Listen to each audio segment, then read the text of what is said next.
Di sebuah desa terpencil di Jawa Barat, hiduplah seorang wanita bernama Dewi. Dewi adalah seorang bos konveksi hijab yang sukses. Namun, kesuksesannya itu tak membuatnya bahagia. Dewi selalu merasa kesepian dan tidak ada yang mencintainya. Suatu hari, Dewi bertemu dengan seorang pria misterius. Pria itu menawarkan Dewi untuk menjadi kaya raya dengan syarat Dewi harus melakukan pesugihan. Dewi yang tergiur dengan kekayaan, akhirnya menyetujui tawaran pria itu. Pria misterius itu membawa Dewi ke sebuah hutan lebat. Di tengah hutan, terdapat sebuah gubuk kecil. Pria itu menyuruh Dewi masuk ke dalam gubuk itu dan melakukan ritual pesugihan. Dewi mengikuti ritual pesugihan yang diajarkan oleh pria misterius itu. Setelah ritual selesai, Dewi merasa tubuhnya lemas dan pusing. Namun, Dewi merasa ada kekuatan aneh yang mengalir di dalam tubuhnya. Sejak melakukan pesugihan, bisnis konveksi Dewi semakin sukses. Dia bisa memproduksi hijab dalam jumlah yang banyak dan menjualnya dengan harga yang tinggi. Dewi pun menjadi kaya raya dan terkenal. Namun, Dewi mulai merasakan ada hal aneh yang terjadi pada dirinya. Dia sering mendengar suara-suara aneh di malam hari. Dia juga sering melihat bayangan hitam di sudut ruangan. Suatu malam, Dewi terbangun dari tidurnya karena mendengar suara teriakan. Dia pun keluar dari kamarnya dan melihat seorang karyawannya sedang ketakutan. Karyawan itu menceritakan bahwa dia melihat sesosok wanita berambut panjang dan mengenakan gaun putih di dekat mesin jahit. Wanita itu menatapnya dengan tatapan tajam dan menyeramkan.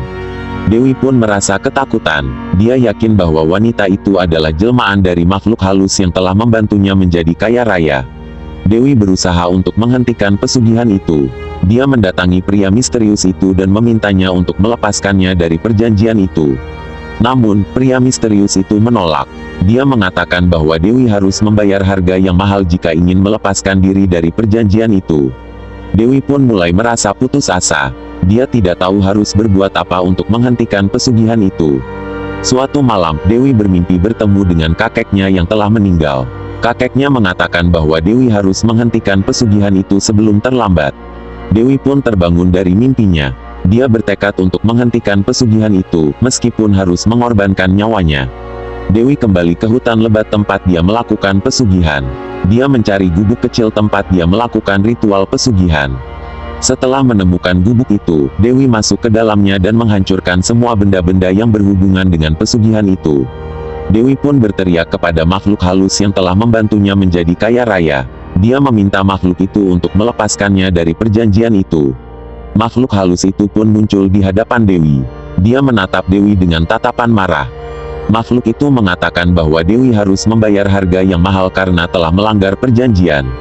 Dewi pun menerima konsekuensinya. Dia siap untuk mati demi menghentikan pesugihan itu. Makhluk halus itu pun menyerang Dewi. Dewi pun melawan makhluk itu dengan sekuat tenaga. Pertarungan antara Dewi dan makhluk halus itu berlangsung sengit. Akhirnya, Dewi berhasil mengalahkan makhluk itu. Dewi pun jatuh pingsan. Ketika dia terbangun, dia sudah berada di rumah sakit. Dokter mengatakan bahwa Dewi selamat dari pertarungannya dengan makhluk halus itu. Namun, Dewi harus menjalani perawatan selama beberapa bulan karena mengalami luka-luka yang serius. Dewi pun meninggalkan dunia bisnis konveksi. Dia memilih untuk hidup sederhana dan menjadi orang yang lebih baik. Dewi pun menyadari bahwa kekayaan dan kesuksesan bukanlah segalanya. Yang terpenting adalah kebahagiaan dan ketenangan hati.